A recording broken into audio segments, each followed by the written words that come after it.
Shalom. I want to give all praises, honor, and glory to Yahweh, Bahashim, YaHaWaShi, Bahashim, Rakakwadash. I want to give double honors to the apostles and elders of Great Millstone, because those are the men who I learned this truth from through the spirit and power of Yahweh, Bahashim, YaHaWaShi.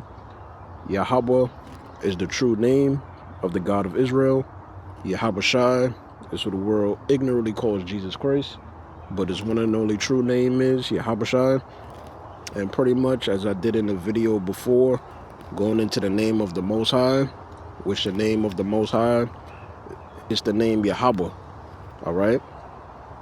The word Yah meaning he, Hawa meaning to exist or he to be. You put it together, Yahweh, he is, he to be, or he exists.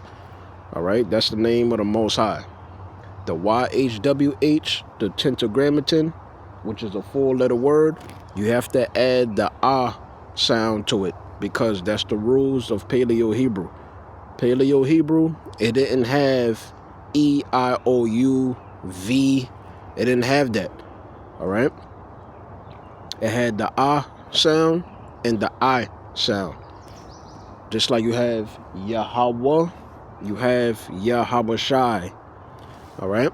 Because the name of the Father is in the name of the Son, as the scriptures say.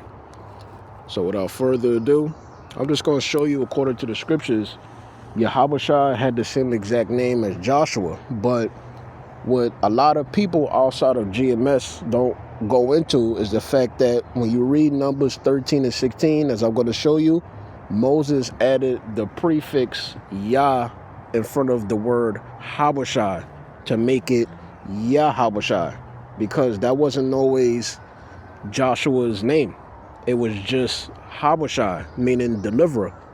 But Moses added the Yah, which is a prefix when you refer to somebody in third person, so you can know who he's referring to. It's going to be Joshua and ultimately Caleb that's going to lead the children of Israel to the promised land, as they did.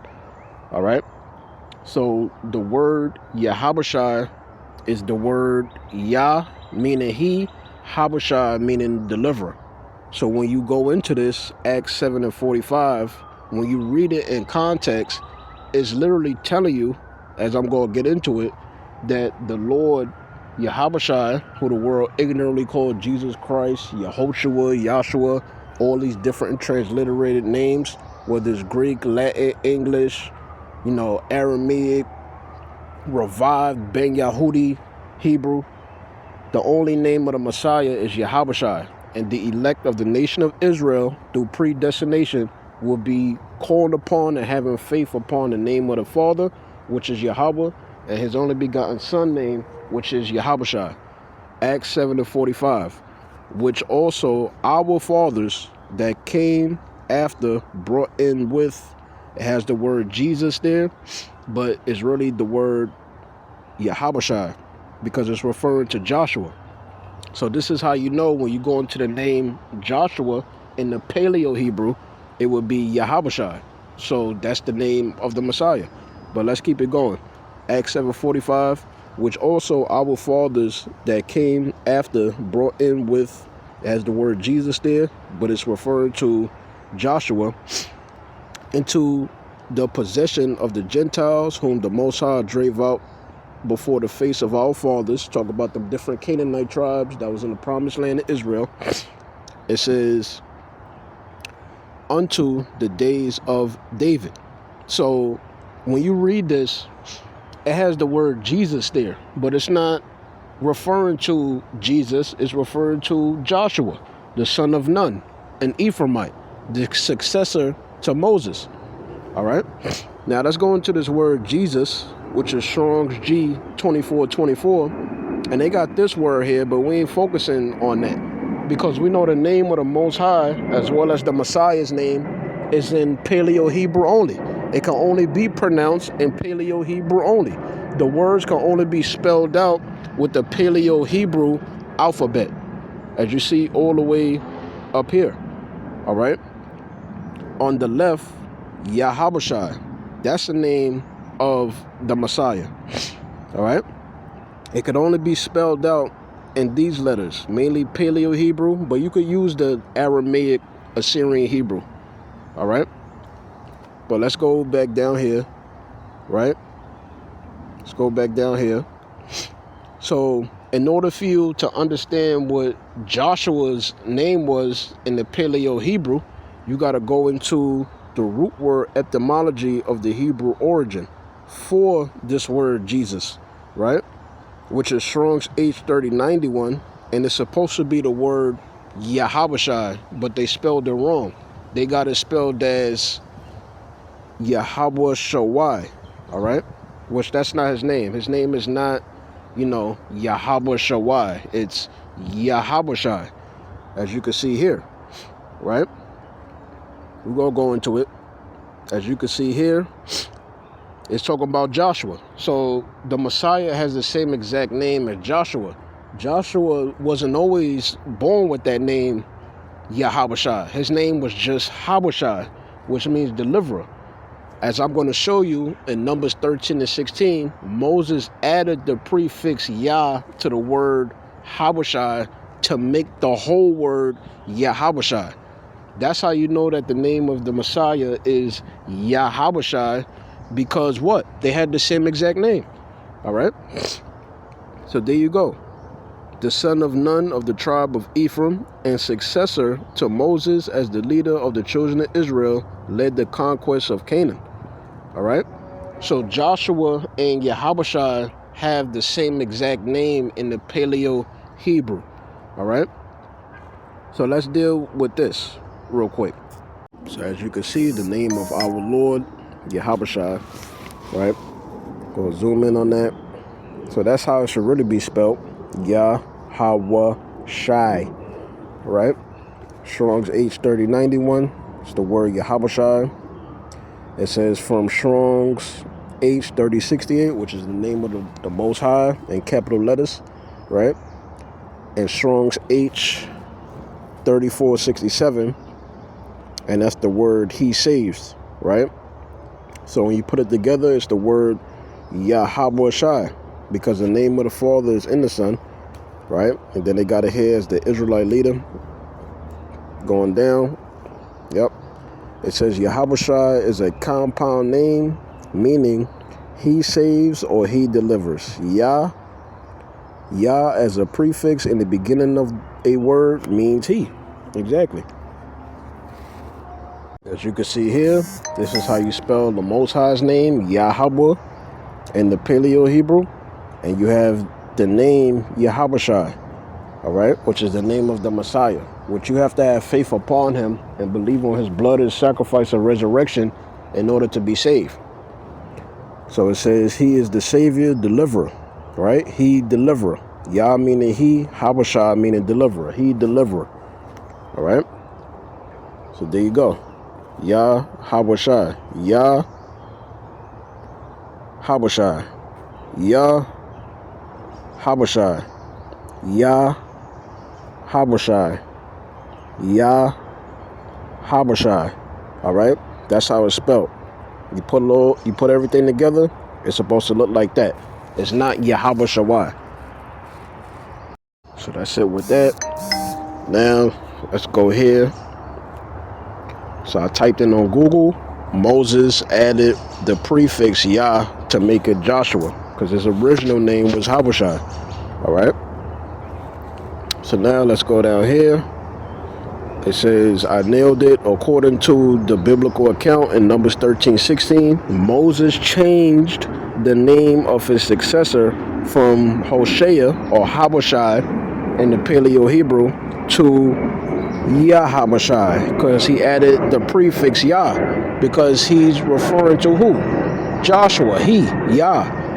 He's the deliverer. He gonna lead you into the promised land, which translates to Yahweh saves. I mean, you could say it like that, but it's He deliverer. All right. So that's it with that. So now let me actually show you the precept to prove what I'm saying. Numbers 13 and 16. These are the names of the men which Moses sent to spy out the land. And Moses called Hosea right? Moses called Hosea the son of Nun. In the Paleo Hebrew, that word Hosea, it would have been YaHaWaShi. All right? So he called YaHaWaShi the son of Nun, because we talking about a specific man. We talk about an Ephraimite that was the son of Nun. What did he call him? YaHaWaShi. Strong's H3091. Whenever you see the word or Strong's H3091, it's the word YaHaWaShi. Even if they spell it wrong, they try to add incorrect character. Strong's H3091 is the word YaHaWaShi, the same name as Joshua. All right, I'm gonna read it one more time. Numbers 13 and 16. These are the names of the men which Moses sent to spy out the land. And Moses called YaHaWaShi the son of Nun, YaHaWaShi. All right, there you go. 1 John 3:23. I'm going to breeze past this. And this is the commandment, that we should believe on the name of his son, YaHaWaShi HaMashiach, and love one another as he gave us commanded. Yeah, you're supposed to love one another. You're not supposed to have a grudge against one another. You ain't supposed to be spreading incorrect rumors or hating on the brother. You know, brother diligent. He doing the best he can in his sinful flesh. You know, acknowledge the brother good deeds. Don't put him on a pedestal, and have some fucking respect. All right? Gotta love one another. We gotta be there for one another, because that's all we got. So that's it with that. This is John chapter 3 and verse 17 and 18. John 3 and 17. For the Most High sent not his Son into the world to condemn the world, but that the world, meaning the world of Israel, going back to the Greek word cosmos, which is talking about a specific group of people, specific seed line, right? That the world of Israel through him might be saved. That's what Acts 5 and 31 is referring to. He that believeth on him, meaning Israelites that believeth on him, that includes women as well, that believeth on him is not condemned. But he that believeth not is condemned already. Because if you don't believe in YaHaWaShi, his blood, sacrifice, and resurrection, you're going to be judged without grace and mercy to the full extent of the law, under that old covenant standard that we know you can't keep in sinful flesh. All right? Because he have not believed in the name of the only begotten Son of Yahweh, which is YaHaWaShi. All right? That's the name of the Messiah. The name of the Messiah is YaHaWaShi. All right? If you don't believe on him, you're going to end up being destroyed. All this talk about, oh, we don't know the names is lost. Why the hell is it in the Bible then? Why is it in the Bible? How come the Bible, it has it written that we would know the name of the Most High? We will confess the name of the Most High. We will be confessing the Old and New Testament. We will be spreading the gospel. This is 2nd Ezra chapter 2 and verse 44 on down. It says, so I asked the angel and said, sir, what are these? Meaning, who are these people, right? It says, verse 45, he answered and said unto me, these be they that have put off the mortal clothing and have put on the immortal, right? Because part of the new covenant is being changed into those immortal bodies, all right? So that we could keep the law, statutes, and commandments perfectly and judge the heathen according to perfect righteousness. It says, have put off the mortal clothing and put on the immortal, and have confessed the name of the Most High. So that means we have to know the Paleo Hebrew. That means the elect, to some standard, they would at least, if they can't fluently, which none of us can fluently do that, but if they can't fluently or every day speak Paleo Hebrew, they would at least know the names of Yahweh and YaHaWaShi to be saved. That's what's written. So do you need to know Paleo Hebrew to be saved? Yeah, because the name of Yahweh and YaHaWaShi can only be found in the Paleo Hebrew. All right? So the elect, to some degree, would know Hebrew, especially when we're teaching on specific scriptures. You got to go into the Hebrew for that. All right?